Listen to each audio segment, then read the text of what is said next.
வணக்கம். சாந்தி entertainment channel. எல்லோரும் எப்படி இருக்கீங்க? நல்லா இருக்கீங்களா? இன்றைக்கி தலைப்பு வந்து சில பேர் ஆட்டம் போடுறாங்க பாருங்கள். அதாவது நான் தான் குடும்பத்துக்கு ஹெட்டு, என்னை கேட்டு தான் எதாக இருந்தாலும் செய்யணும், நீ எப்படி அதிக பிரசிங்கனமாக செஞ்ச, இதை எப்படி வாங்கின, இதை எப்படி பசங்களுக்கு வாங்கி கொடுத்த, என்னை கேட்காம எப்படி நீ செலவு பண்ண, நான் அந்த காசு வேறு எதுக்கோ வச்சுருந்தேன், அதை எடுத்து நீ செலவு பண்ணிட்ட, வீணான சண்டை, பிரச்சனை. அப்புறம் எதுக்கு எடுத்தாலும் பிரச்சனை.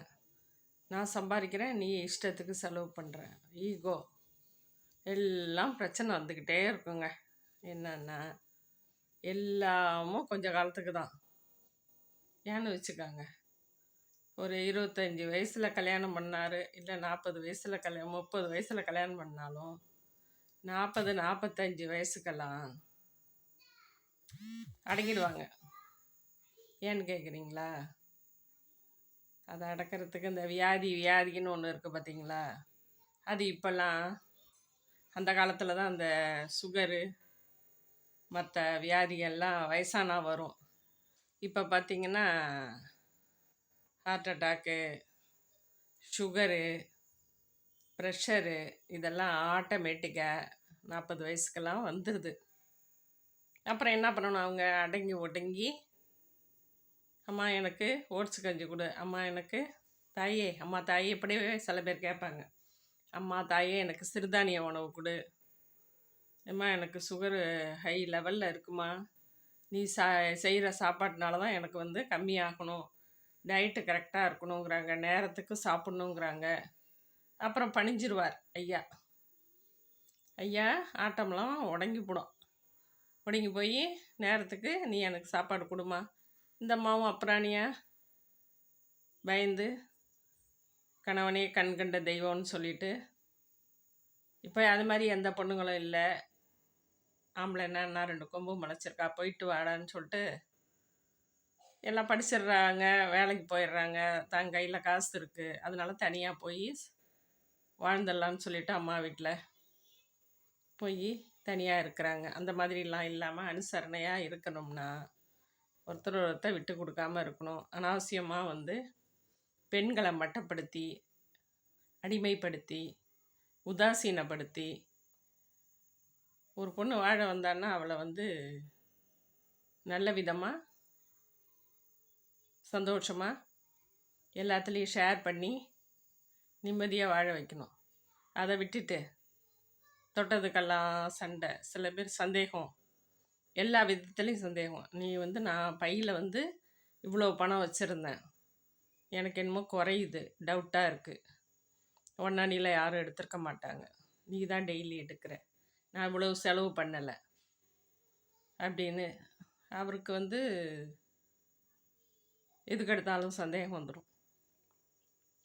நீ குடும்பமாக பண்ணுற வீண் செலவு பண்ணுற, சமையலை செஞ்சு வீணாக்குற, எல்லாமே உன்னால் வீணாக போகுது, பசங்க ஒழுங்காக படிக்கலை, செல்லம் கொடுத்து கெடுக்கிற. அவர் தான் செல்லம் கொடுப்பாரு, ஆனால் இந்த அம்மாவை செல்லம் கொடுத்துட்ட, அதுங்களுக்கு ஸ்நாக்ஸ் அதிகமாக வாங்கி கொடுக்குற, எல்லாத்துலேயும் கட்டுப்பாடு இல்லை அப்படின்னு சொல்லிட்டு, இந்த பசங்களால் ஒரு பிரச்சனை, பொருளாதார பிரச்சனை அப்படின்னு சொல்லிட்டு ரொம்ப ஆட்டம் போட்டிகிட்ருப்பார். இந்த 40-45 வயசுக்கெல்லாம் ப்ரெஷரு, சுகரு, முழங்கால் வலி, இடுப்பு வலி, இடுப்பு எலும்பு தேய்மானம், சில பேருக்கு கிட்னியில் ஸ்டோனு, அப்படி இப்படின்னு ஏதாவது டாக்டர் சொல்லிடுறாரா, அப்படியே டவுன் ஆகிடுவாங்க. பொண்டாட்டியே கெதின்னு அப்புறம், அம்மா நீ தாம்மா எல்லாம் எனக்கு, நான் இவ்வளோ நாள் எப்படி இருந்தனோ தெரியாது, இதுக்கப்புறம் நீ தான் என்னை பார்த்துக்கணும். பயம் வந்துடும் அவருக்கு, உடம்பு மேலே பயம் வந்துடும். பயப்படக்கூடாதுங்க, எந்த வியாதியாக இருந்தாலும் சரி பண்ணிடலாம், டாக்டர்ஸ்லாம் இருக்காங்க, ஆரம்பத்திலே பார்த்துட்டா எல்லாம் சரியாயிடும். ரொம்ப வந்து நம்ம மற்றவங்கன்னு உங்களுடைய லைஃப் பார்ட்னரை நீங்கள் ஒரு உயிராக நினைக்கணும், உங்கள் உயிராக நினைக்கணும். 2 பேரும் 50-50 தாங்க. அதனால் அவங்கள வந்து நீங்கள் மட்டப்படுத்தி பேசாமல், ஒரு தோழியாக, தாயாக, கூட பிறந்த அக்காவா, இதெல்லாம் உறவு முறையாக நினச்சி அன்பாக அரவணைப்பாக பேசணும். அப்போ தாங்க வந்து அண்டர்ஸ்டாண்டிங் வரும். பசங்களும் உங்கள மதிப்பாங்க. மட்ட மரியாதை இல்லாமல் ஒய்ஃபை வந்து மட்டப்படுத்தி பேசவே கூடாது. இப்போ இருக்கிற காலகட்டம் எந்த நேரத்தில் அதே இது பெண்ணுக்கு வராதான்னு கேட்காதீங்க, எல்லாருக்கும் வரும் வியாதி. ஆனால் ரொம்ப ஆட்டம் போடுறது வீட்டு தலைவர்கள் தான் ஆட்டம் போடுவாங்க சம்பாதிக்கிறதுனால. அதனால் எல்லாருமே அன்போட ஹஸ்பண்ட் ஒய்ஃபு ஆதரவோடு இருங்க.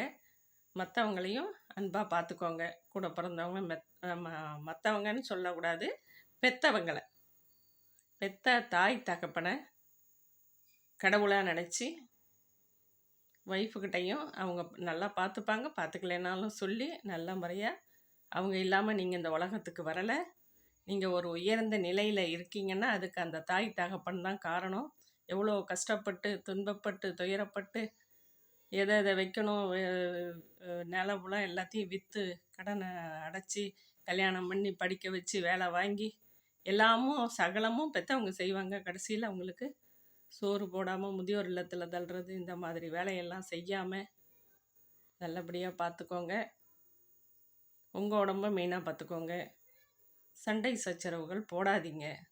அன்போடு இருங்க, பாசத்தோடு இருங்க. பரிவோட அன்பையும் பகிர்ந்து உணவு பரிமாற்றத்தோடு எல்லாரும் நல்லபடியாக இருங்க. யாரையும் அடிமைப்படுத்தாதீங்க. யாருக்கும் யாரும் அடிமை கிடையாதுங்க. எல்லாரும் ஒரு உயிர் தான். உயிருக்கு மதிப்பே கிடையாது. எல்லாருக்கும் உயிர் கேரண்டியும் கிடையாது. நம்மளை விட்டு அந்த உயிர் எப்போ போகணும்னு நமக்கே தெரியாது. அதனால் ஆட்டம் போடுறத குறைச்சிக்கணும். தயவு செஞ்சு அன்போடு இருங்க, பாசத்தோடு இருங்க. மற்றவங்கள்ட்ட சண்டை சச்சரவுகள் இல்லாமல் புரிஞ்சு நடந்துக்கோங்க. பெற்ற குழந்தைகளையும் நல்லா படிக்க வச்சு அன்பு பண்போட பாசத்தோடு பெற்றவங்களையும் பார்த்துக்கிட்டு சந்தோஷமாக இருங்க. எல்லாம் காலங்கள் போக போக சில காயங்களும் மறைய தோன்றும். மறையும்னு சொல்ல முடியாது, மறையறதுக்கு ட்ரை பண்ணவும். நல்ல நட்போடும் நல்ல உறவோடும் நல்ல அன்போடும் நல்ல பண்போடும் பாசத்தோடும் பரிவோடும் இருக்கணும்னு வேண்டி விரும்பி கேட்டுக்கொள்கிறேன். இன்னொரு வீடியோவில் சந்திப்போம். என் வீடியோவை பார்க்குறவங்க, புதுசாக பார்க்குறவங்க சப்ஸ்கிரைப் பண்ணிக்கோங்க. எப்போதும் பார்த்துட்ருக்க நீங்கள் ஒரு லைக் கொடுத்துருங்க. கமெண்டில் என்னுடைய கருத்தெல்லாம் எப்படி இருக்குன்னு சொல்லுங்கள். இன்னொரு வீடியோவில் சந்திப்போம். பாய்.